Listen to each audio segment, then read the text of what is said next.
With that, I'll turn it over to the ranking member, Blumenthal. Thanks, Senator Johnson. Mr. Hawkins, again, thank you for being here. I think in your testimony, you referred to emergency response as locally managed, state-supported, and federally funded. In essence, a three-legged stool. You didn't intend to minimize the importance of local involvement, did you? No, Senator. As a local emergency manager, absolutely not. I've been doing this for 25 years, and we have a saying, disasters start and end locally. And so we've lived that paradigm that it is locally managed, locally led, supported by the states, and then federally funded. And when federal funding is reduced, what's the impact on local capacity to foresee and prevent, as well as to recover from natural disasters like Palisades? Local capacity for emergency management is already at an extremely low level. Argonne National Labs did a study that highlighted this.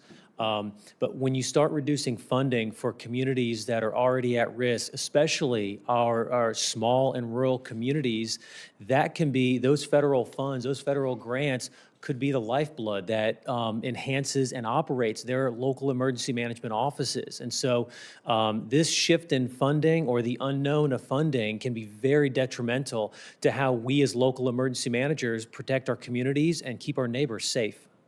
Just as one example, federal reimbursement for vehicles used in fighting wildfires is important, is it not, to local authorities? Yes, any federal funding that locals can utilize to help enhance our emergency management operations are critical to what we do.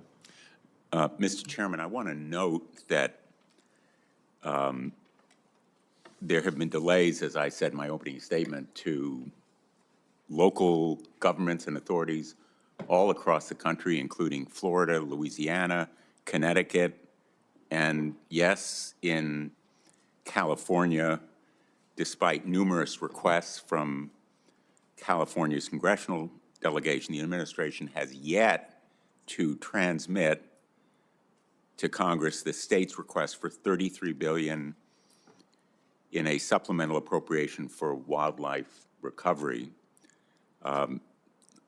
I share your concern, Senator Johnson, about the victims of that wildfire. I invite you to join me in asking the Trump administration to release that additional federal aid. You can respond later or now. Thank you. Mr. Hawkins, would you say that your views on the importance of this federal funding are shared by your colleagues in the International Association of Emergency Managers? Yes, it is. As the chair of the Government Affairs Committee, we meet once a month and we discuss legislation and what's going on the federal level. And like I said, we have representation across the country, small cities, small towns across the country, and federal funding can and is extremely important to what we do, and helps take some of the burden off of our local governments. And so, yes, that sentiment is shared by our community members. Let me ask Chief Butler and Mr. Crawford, would you agree that those federal funds, in particular FEMA funds, are important to preparing for and preventing the effects of natural disasters and then recovering from them? Chief? For me, local disasters start at the local level. That's been my experience throughout my career, and then it moves up to the state from there.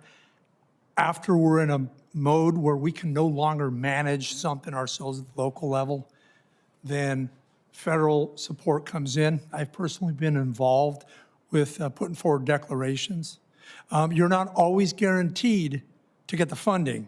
So when I run an incident, I don't make it with the assumption that I'm going to get reimbursed. But it definitely helps, and it definitely helps with some of the long-term work we do on the fire ground. But the disasters are local, and it starts at that level. I appreciate that. It definitely helps. Yeah, I agree with both points. To piggyback on Chief Butler's point, it does start at the local level. And in my experience is where we have a raging fire that's going on and there's a determination that has to be made within a certain period of time to make the request of the fire management assisted grant that has to go out. And so in my experience, I've been the one that's starting to facilitate that, knowing that that may be the possibility that has to be worked out later. However, the thing of it is that this is bigger than just California. This is something that happens that's going on across the country. And that's why I mentioned the all-risk governance doctrine is because this starts to put together the type of framework that handles things prior to the incident, during the incident, and then post-incident in a disaster recovery authority type of framework. And so I just think that we should, or feel that we should be looking at this from a broader perspective, using California as a very much a case study because we do have all different types of incidents that occur there that do not occur in different sections of the country. Again, they do start locally and they do end locally. And that's exactly the point I'm making. It's much bigger than California. These delays have been disastrous. $33 billion for California, billions in Florida, Louisiana, Texas, Connecticut, all across the country. The cuts and cancellations.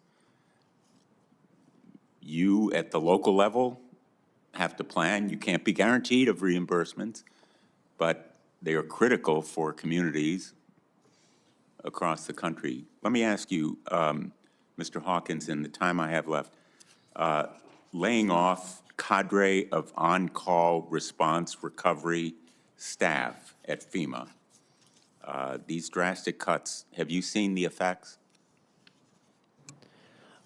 Not personally in my community, but I do know that post-disaster, a lot of our communities who have local emergency managers and local emergency management offices who those staffing numbers are very small, rely on that on-call FEMA Corps staff to come in and support the local emergency managers in the immediate recovery, and immediate response and recovery operations. Thank you. Thanks, Mr. Chairman.